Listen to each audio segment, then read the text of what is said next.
Mbola fitanana trano no tononona amintsika tsiraray avy ary voninahitra no aterina ho an'i Jesosy Kristy Tompo irery ihany.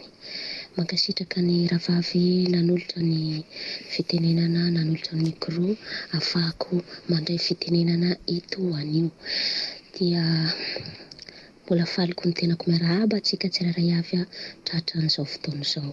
Avy hatrany dia hiroso amin'ny tenin'Andriamanitra isika izay mitondra ny lohateny hoe fahafahana. Fa andao ary isika hiara hivavaka, manasa anao hanondrika ny lohanao, hivavaka isika ho an'izany tenin'Andriamanitra izany, mba ny fanahy masina no hiteny eto androany ka hizara izay sahaza ho antsika tsirairay avy. Amen. Andao ary isika hiara hivavaka. Endry Jesosy Kristy Tompo malalana eo, mbola misaotra anao zahay, nomenao anay tombonandro izy tanjaka fahasalamana tamin'ity anio ity. Jesosy io kondrito zahay Tompo miray saina eto androany, iaino ndray ny teninao, iaino ny hafatra avy aminao, ko manasa anao fanahy masina hiteny aminay, mitenenao mbavan'ny mpanomponao, ianao no hiteny eto androany, ka tahaka ny toy ny efa mahay ny mpanomponao izay hitondra ny teninao eto androany. Meo anay Tompo sofina malady, mahay miaino, fo mahay mandray, ka hitoeran'izany teninao izany, ary tena hamokatra be izany ho fiainanay sy ny manodidina anay. Ahatonga anay ahatsapa tena, hitombo ny finoanay, ka hanana fahafahana, hiainanay izany fahafahana izany, mba hahafahanay manafaka ny hafa koa hizara izany fahafahana izany. Amin'ny anaranao Jesosy no anaovanay izao tombavaka izao. Misaotra anao Tompo. Halleluja. Amen. Ijery tenin'Andriamanitra isika ao amin'ny boky ny Jaona 9:2-20. Milaza manao hoe amin'ny anaran'i Jesosy, raha fantatrareo ny marina, dia ny marina no hanafaka anareo tsy ho andevo. Halleluja. Deraina Jesosy. Izany teny izany no entina ho amintsika eto androany, zaraina amintsika tsirairay avy momba ny fahafahana, ny fahafantarantsika ny fahamarinana no mitondra fanafahana eo amin'ny fiainantsika, araka ny voalazan'ny soratra masina izay novakitsika teo. Ary any amin'ny Noabolana 7:20, manamafy an'izany hoe vidio ny marina ka aza amidy. Vidio ny marina hozy izy ka aza amidy. Deraina Jesosy. Fomba ahoana moa nafahana amin'ny vidiny marina?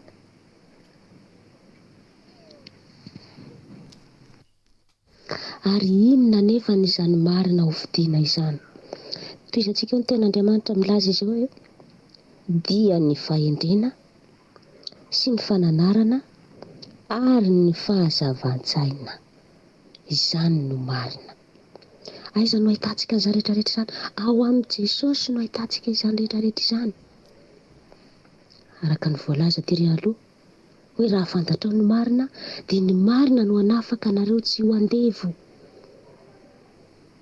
Izy ary izany marina izany, ary aiza no ahitana azy? Jesosy ny lazana anao hoe ao amin'ny Jaona 4:14-19. Izaho no lalana sy fahamarinana ary fiainana. Tsy misy mankany amin'ny ray afa-tsy amin'ny alalako.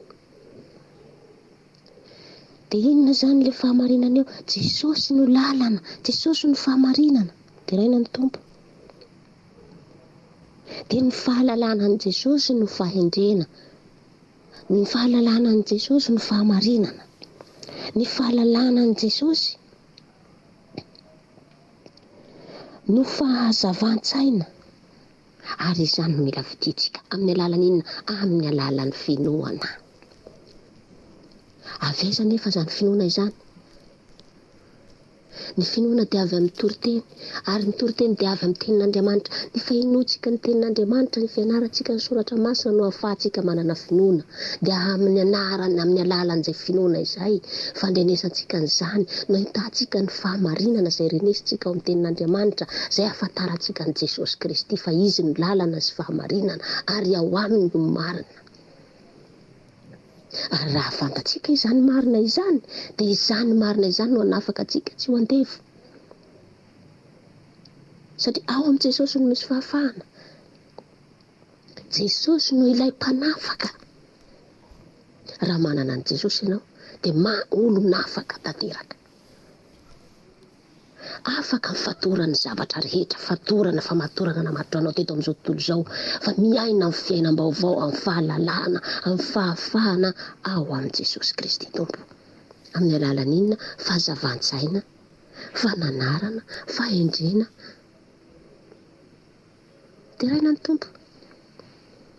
Soratra masina milaza an'izany. Ary izany fahafahana ananantsika izany ny hitondra antsika ao amin'ny fiainana mandrakizay. Afaka teo amin'ny fiainany otany ny fahafatesana teo aloha, dia miaina amin'ny fiainam-baovao amin'ny fiainana mandrakizay. Ao ilay misy fahafahana. Teraina Jesosy. Araka ny voalaza amin'ny bokin'ny Jaona 7:17 manao hoe: ary izao ny fiainana mandrakizay, dia ny mahafantatra anao, izay Andriamanitra tokana sady marina. Mahafantatra an' Jesosy zany sy Jesosy Kristy izay efa nirahinao. Teraina Jesosy. Izy ilay Andriamanitra tokana sady marina. Manompo Andriamanitra tokana sady marina itsika. Teraina Jesosy.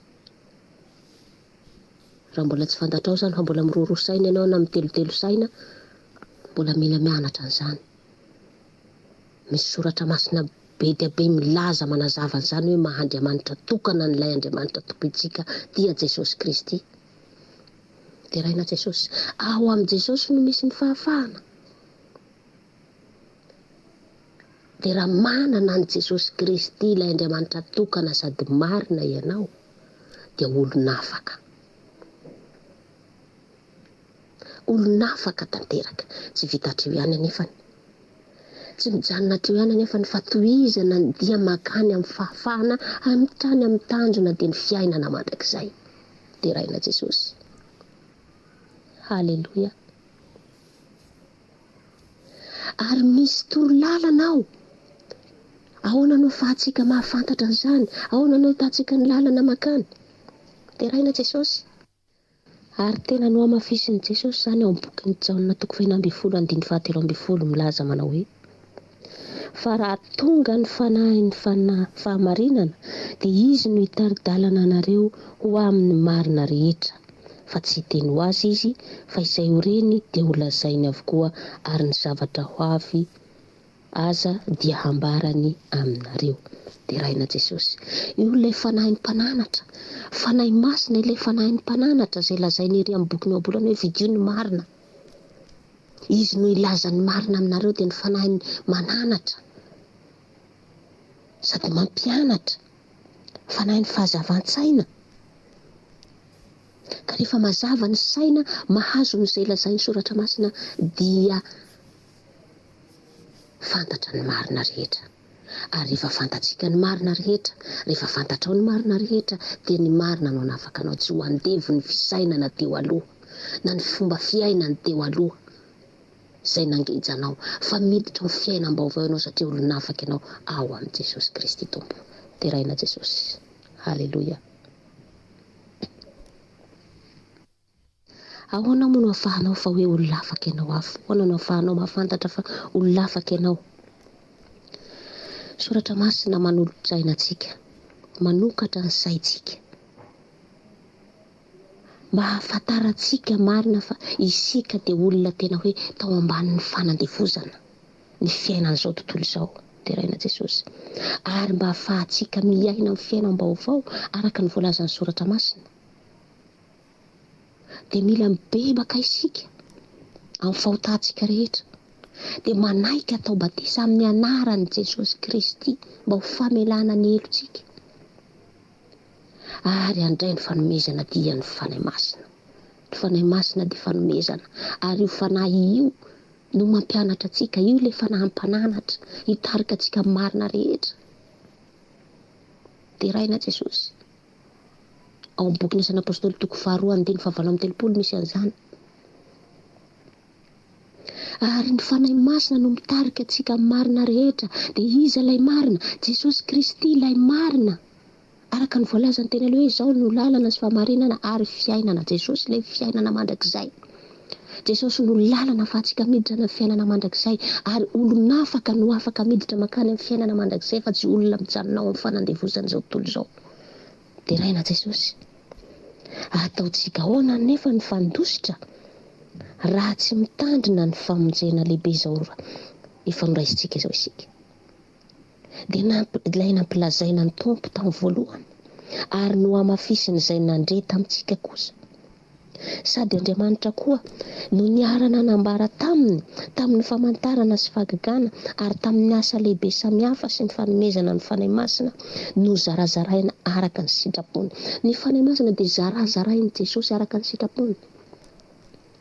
Araka ny voasoratra hoe fanomezana dia ny fanahy masina. Olona afaka mandray fanahy masina, fa raha mbola tsy nandray ny fanahy masina ianao dia anamiverina mibebaka. Manaiky atao batisa amin'ny anaran'i Jesosy Kristy Tompo. Dia andray ny fanomezana dia ny fanahy masina izay zarainy Jesosy maimaim-poana, hitarika antsika marina rehetra, ampahafantatra antsika ny lalan'ny famonjena. Dia raina ny Tompo. Halleloia. Ary nomen'Andriamanitra antsika ny fanahy masina mba hanafahany antsika izay rehetra nandany ny fiainany rehetra tao amin'ny fanandevozana no mitahotra ny fahafatesana. Nomeny antsika izany fanahy masina izany hanamporofony tsika ny fiainantsika, ny tenantsika manokana, fa tena hoe olona afaka marina fa zao zava-baovao ny fiainako izao, ny fiainako teo aloha tena hafa, tena fiainako amin'izao tena fiainam-baovao ao amin'i Jesosy. Dia nomeny Jesosy ilay fanomezana dia ny fanahy masina zarazarainy araka ny sitrapony amin'ny fiteny izay mbola tsy fantatrao. Dia raina Jesosy, satria olona afaka ianao. Halleloia. Dia raina ny Tompo. Ary amin'ny maha olona afaka antsika araka ny teny fikasan'Andriamanitra dia manantena lanitra vaovao sy tany vaovao izay toeran'ny fahamarinana isika. Ary tsy iza izany fa ilay Jerosalema vaovao izay midina avy any an-danitra. Any amin'ny boky ny Apokalipsy toko 1:20 misy an'izany.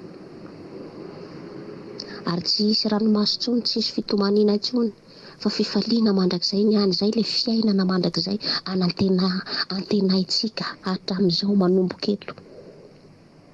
Dia raina Jesosy.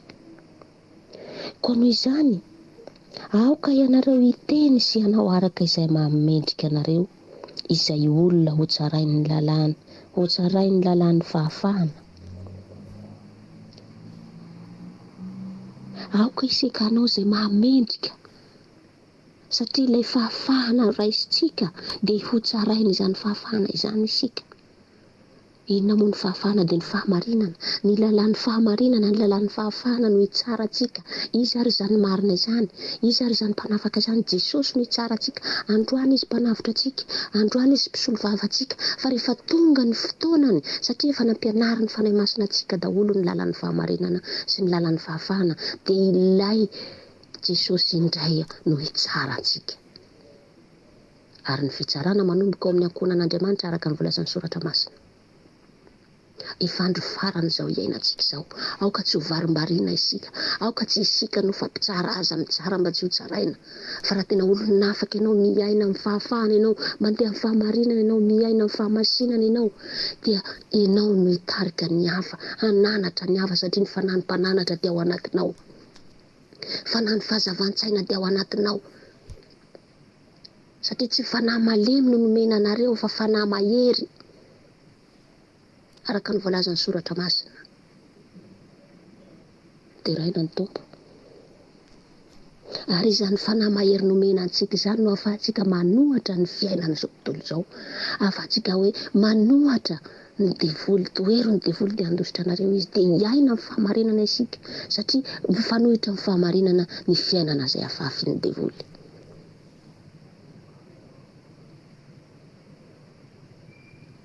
Mety alaim-panahy ianao ilaza manontany hoe ka maninona ary reny efa olona tokony zanak'Andriamanitra efa mahery reny mandeha manao ny tsy fahamarinana. Ny antony zao no lazaiko anao, aza variana amitsikera azy satria ny antony raha araka ny fitenenana fotsiny amin'ny fomba fitenenantsika malagasy, hazo avo mora hitandrivotra. Ary tahaka izany reny olona efa notsongaina, reny olona efa mpitarika, ireny olona sibatry ny fahavalo, ireny olona sibatry ny devoly, ho alavony, ho azerany, ho sotomony, hidaraboka. Dia rahina Jesosy, tsy moramora manjoa an'ireny mpitarika ireny, satria tsy maintsy mbola hampamoaina ho an'ny fanahiny olona tariny izy koa noho izany raha mahita lesoka amin'ny fiainan'ireny ianao mivavaha ho azy, satria ianao efa ao anatin'ny fahamarinana, eo anatin'ny fahafahana, mivavaha ho azy satria ao anatin'ny ady izy. Tsy sitrapony izany, tsy faniriany izany, satria tsy maintsy ho tsaraina ny amin'izany izy, koa noho izany aoka hivavaka ho azy. Tahaka ny afaka araka ny soratra masina any amin'ny testamenta taloha, raha niady ny zanak'Israely niady tamin'ireo fahavalo amin'ny zareo andeha hiditra ny tany Kanana, amin'ny tany fanafahana, tany tondra-dronono tantely. Dia Josoa ny mpitary tafika tamin'izay fotoana izay. Dia nitsangana teo an-tendrombohitra i Mosesy nanandra-tanana nivavaka amin'Andriamanitra mba hahatonga ny zanak'Israely andresy. Ary rehefa reraky Mosesy mihena ny tanany, milatsaka ny tanany Mosesy dia resy ny zanak'Israely. Tamin'izay fotoana izay dia nitsangana i Arona, ilay mpitarika, dia ny anankiray teo anilany, ny anankiray teo an-daniny, nihazona ny tanany Mosesy. Dia nametrahany vato teo hipetrahany Mosesy satria reraky Mosesy. Dia nihazon'izy ireo ny tanany Mosesy avy sy avanana mba hitsangana ka hahatonga ny zanak'Israely andresy. Tahaka izany koa nataontsika zaho sy ianao. Raha hitanao fa reraka ny mpitarika ianao, raha hitanao fa malemy izy, misy fahalemena ho aminy, mivavaha ho azy. Aza anisany tora-bato azy fa mitondra vato hipetrahany mba hazo vahany izy, mba hifahatra izy ahafahany hivavaka, hitondram-bavaka ho anao, ho an'ny tsirairay avy, ho antsika rehetra. Dia raina ny tompo fa tsy hanenjika azy. Izany le fanahany fahavahana, fanahany mananatra, olon'afaka ianao anatin'izay, tsy ao anatin'ny fanandevozana intsony ka hitsikera, fa ao anatin'ny olon'afaka manana fahazavan-tsaina, satria fanaham-pananatra ao anatinao. Dia raina Jesosy. Ary ao anatin'izany, izany olon'afaka izany, satria ny olon'afaka dia nitarihan'ny fanahy masina, ary ny vokatry ny fanahy dia ao anatin'izany olon'afaka izany. Efa rava ny fiainan'ny nofo, rava ny asan'ny nofo, fa ny vokatry ny fanahy no tokony hita ao anatin'izany olona izany. Any amin'ny Galatiana 5:12 jerentsika amin'ny anaran'i Jesosy, izay milaza manao amin'ny anaran'i Jesosy. Fa ny vokatry ny fanahy kosa dia fitiavana, fifaliana, fiadanana, faharipo, fahamoram-panahy, fanaova-tsoa, fahamarinana, fahalemem-panahy, fahononam-po. Tsy misy lalàna manohitra izany. Dia raina Jesosy. Raha tena olon'afaka tanteraka ianao dia ireo vokatry ny fanahy sivy ireo, misy anankisivy izy votanisa eo, ireo ny tokony ho hita ao aminao. Dia ianao no mandinika ny tenanao hoe dineo ny tenanareo na mitoetra na tsy mitoetra amin'ny finoana ianareo. Izany soratra masina miteny an'izany. Dineo ny tenanao, efa hita ao aminao ve ireo vokatry ny fanahy ireo sa mbola misy banga, satria eny ambonin'io, eny amin'ny 7:20 misy ny vokatry ny nofo, ny asan'ny nofo. Ka raha mbola ny asan'ny nofo no hita ao aminao, mbola olona voageja ianao fa mbola tsy olon'afaka. Noho izany miezaha mba handray ny fanahy, ny fahafahana. Tsy ny miezaka ny handroaka ny fanahiny nofo ny ataonao, fa miezaka ny handray ny fahavenoan'ny vokatry ny fanahy. Fa rehefa vokatry ny fanahy tanteraka ao anatinao, dia miala ho azy ny vokatry ny nofo, tsy manan-kery eo amin'ny fiainanao, satria olon'afaka ianao. Dia raina Jesosy. satria olona afaka izao sy ianao miaina amin'ny fahamarinana, mandeha amin'ny fahazava-tsaina zay le hoe vidio ny marina kazamidy, de miorena ao amin'i Jesosy satria ao amin'i Jesosy no misy ny fahamarinana, Jesosy ny lalana sy fahamarinana ary ny fiainana, satria tsy misy makany amin'ray afa-tsy amin'ny alalan'i Jesosy. Teraina ny tompo. Izany no azoko zaraina aminao androany. Raha misy banga zany teny zany, raha misy tsy feno zany, Jesosy ny ameny ny banga ho anatintsika tsirairay avy. Samy mandray izay sahaza azy, samy mandray izay tandrifiny avy isika tsirairay avy. Mety betsaka ny imbetsaka ianao naheno olona nilaza sy nanambara ny tory an'izany teny zany na mpianatra an'izany, fa androany kosa raiso ny anjaranao. Aza ilikilika ny tenin'Andriamanitra fa ny fanahy ny fahazavan-tsaina sy ny fahamarinana ary ny fahafahana rehefa ao anatinao, teraina ny tompo. Ary tsy hitondra anao irearea zany anambony tena hanamary tena, fa mitondra anao fahalemem-panahy sy ny fanetretena dia ny fanahy ny fahafahana. Teraina Jesosy. Ko makasitraka anao naharitra ny ainy tenin'Andriamanitra androany, de hivavaka isika isaotra an' Jesosy amin'izao fotoana izao noho izany teny fofo izany. Halleloia. Misaotra anao indray zahay Jesosy eo noho izany teny izany nomenao anay eto. Ianao fanahy masina no ampianatra anay tsirairay avy. Iny fanahinao masina no ameno ny banga amin'izany teny izany, raha misy tsy voalaza sy tsy voambara eto, fa tiana ho lazaina, ianao no hanokatra ny saina tsirairay avy, satria ianao ilay fanahy ny fahazavan-tsaina, ianao ilay fanahy mpananatra, fanahy ny fahendrena, fanahy ny fahamarinana, fanahy ny fahafahana manafaka anay mba tsy ho andevoziny izao fanahy ny fitsikerana, fa handray ny fanahy ny fahafahana dia amin'ny fahazava-tsaina. Misaotra anao indrindra zahay Jesosy eo noho izany teny izany, amin'ny anaran'i Jesosy Kristy velona avy a Nazareta nanaovana izao vavaka izao. Misaotra tompo. Halleloia. Amen. Dia mankasitraka anao naharitra ny aino izany tenin'Andriamanitra izany. Jesosy eny omba anao mandrakariva, hitahy anao sy ny ankohona anao, ka hampitombo ny finoanao amin'ny anaran'i Jesosy. Halleloia. Amen. Dia omeko ny an-drahavavy tompony andraikitra ny fitenenana raisiny micro rahavavy. Mankasitraka tompoko.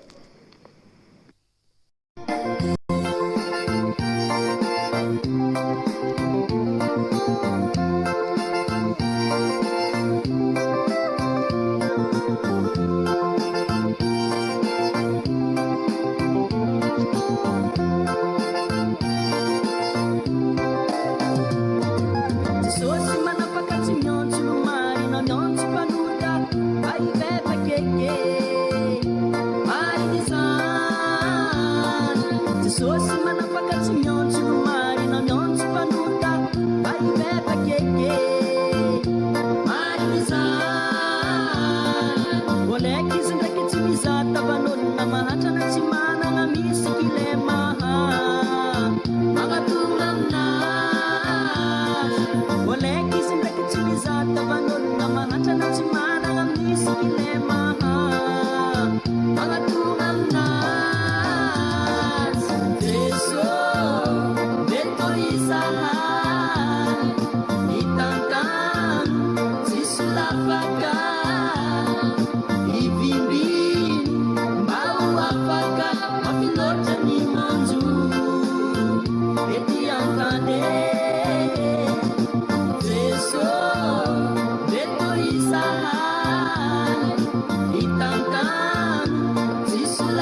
tsy lomary miantsy mpanota ndraiky izy mba hibebaka voleky izy ndraiky tsy mizaha tavan'olona mahantsana tsy manana misy kilema